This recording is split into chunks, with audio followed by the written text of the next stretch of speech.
So if I gave you something like this and I said, right, come on then, and let's say that we had a one-to-one correspondence. So let's say this did represent one sound, this represents a sound. Is this a sound? Is this a sound? Or is that one sound? Does this represent one sound? But let's say that this was a symbol for a sound like s, at, p, I don't know, whatever. What we're asking children to do is say, right, so when we show them a word, so like if it was a word that we had, st, at, we're asking them to look at the symbol, think of the sound, remember that symbol, remember that one, remember that one, remember that one, to say, okay, so what was it? So if we've got s, at, oh, I don't even know where was the split, whatever. We're asking children to look at the symbol, remember the target sound, blend them together. And that's an awful lot of stuff to remember. If you've got poor phonemic awareness, you can't really hear the sound anyway. If you've got poor phonological working memory, you can't remember what was the first one that we did. So we did st, oh, what was the next? And then a great, but you can't remember which the ones that you've already done. So to us, it looks really easy when you're looking at a word like Stan, because to you, you don't think about it because you can read. You're looking at it and you don't even, just for a second, and you know it's Stan. You've forgotten that it's because this represents t, and you followed them st, That's why we do 1 to 4 to 1 to numbers to say we're going left to right and we'll carry on. But you are quickly going st, stan. So you know the sound symbol, you can blend them together, you can do them really quickly. There's so much that goes on, and then when you're reading, you've got to do it with lots and lots of different words. And of course, in English orthography, so like here we've got s, but supposing, it's going to change, isn't it? So that's not going to be s, g, whatever. We've got an opaque orthography, which means that, okay, in this word, sh or g, sugar. So when you're looking at them, you've not only got to know what the sound value is, we've got an opaque orthography, so it's not always going to represent the same thing. So there's an awful lot of things that we're thinking about. So when I was creating these, code level readers, God, how long ago? Over a decade ago. We start off with this group, like, synthetic phonics programs with SATPen or whatever. So I'll show it with an example word. So here we're saying this is the target sound. Here it is just there. So t, tap, tap. And there's our visual prompt to say that's what it is, because if you can't remember or you didn't know what it meant or whatever else, we're giving you all the information just there. So I'm saying here, this is an S, which the sound value is s, like in the word sip, sip. So they follow the sounds to say the word. So they go st, at, and stance, it's sit. So why did I do black, grey? Because, like we did here, well, where's the split? Which parts, where do they... So what we're doing is just saying to the brain visually, this represents one sound, this represents another, this is another, this is another one. There's a finger space, that means it's going to be a new word. So that's another concept. St, at, and stan, one word. It, sit. Oh, and this tells us how to say it. So we've got stand, sit, so, and this tells us it's something that somebody's saying. So think of all of that that's going on there with just 2 words and keeping to the code levels. So we're just keeping to the SATPen ones to start off with, then we're adding a bit more, so we do it systematically. So we were doing, exactly what you're supposed to be doing, what the Department of Education in England tells us to do, whilst we're in Australia. But what I found was that the children who are at risk, my children who we screen at the beginning to be high risk because they can't hear those sounds, they're struggling to they needed more help. So in addition to saying, here are the individual sounds, because of course when we come to digraphs, we're going to show, supposing that was a sh, it shows black with the sh and then the next and whatever. So here are the phonemes. So there's a phoneme for every English speech sound. So every English speech sound of English. So if we had stan, there's the s, and it's got the phonetic symbol underneath. So that S represents the s just there. But we're showing children, okay, but in this one, phonetic symbol, sh, in this word, sh, this monster, this phoneme, represents sh. So we're always telling, so all of these, phonetic symbol, so a, phonetic symbol. So all of these, it's every sound for English. So that's it. Nothing else. All the sounds of English. So what I found that because of the children who struggle, they need to be able to see the sound value as well. So we've got, and of course in this one we've only got 6. So in this level we've only got the 6, so we've got st, at and stan. Now ours also have a 10-day speech sound play plan before they start phonics, and that's when we build the words in just the sound. So if I've just got sapin, at it, I've got that strip separately, so they don't start off with all of these, although we are exploring all the sounds, because in the 10-day plan we're thinking about our names and whatever.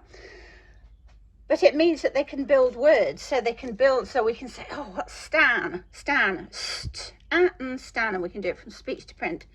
St, and stan, st, and stan. So we're laying it out, supporting those at-risk children. St, and stan, st, and stan. So if we were to put the sounds on the speech sound lines, this monster says s, this monster says t, this monster says ah, and this monster says n. So we've got st, and stan. So in the 10-day plan, we're just getting children to build in sounds, but we're making it visual, so they haven't just got to remember or hear the sound, which they're going to struggle with if they're at risk anyway, and just sort of, you know, we're giving them all the information they could possibly need. So when we're thinking about code level, about making the code visible, we're saying this is a picture of a sound. Yes. What sound? This sound, because this phoneme says the sound s. What's the sound? Yes, it is the T that represents the sound t, etc. But it means that later on, as soon as we start to have this opaque orthography, when the sounds are represented by different graphemes and the other way around, we can show which the sound value is for everything, because this is just our code. We're basically giving them, so these are mapped words that follow our explicit phonics teaching order. So we followed it's more or less the letters and sounds teaching order. So remember, this is just the core code. This is just 100 or so high frequency grapheme to phoneme correspondences out of the 350 plus that the children are going to be looking at, you know, when they're reading and they're writing, even in Key Stage 1 and Key Stage 2. So when we've got leveled readers go, you know, they're predictable, repetitive. Blue, blue, a blue ball, a blue bus, a blue house. So what do you think this is going to be? And what that means is the child has got good phonemic awareness, goes, oh, it's a blue roof. Okay, so but, blue, roof. So that must be a blue roof. So the children got good phonemic awareness, figure it out, and that's how they did it for years before we made phonics this massive great thing. Otherwise, all the children that were reading wouldn't have been able to read.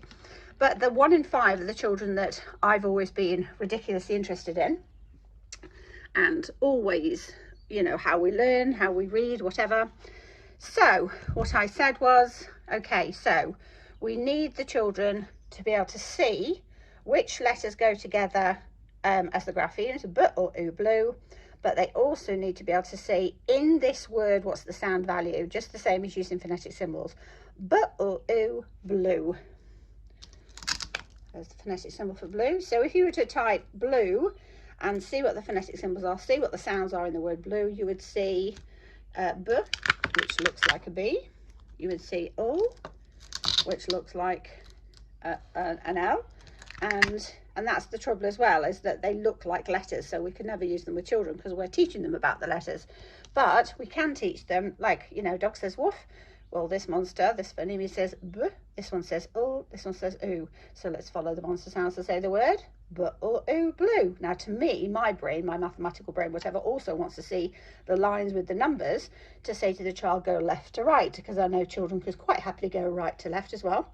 But anyway, this is the information they need. They just need to know, okay, because this might look totally different to the b that they've looked at.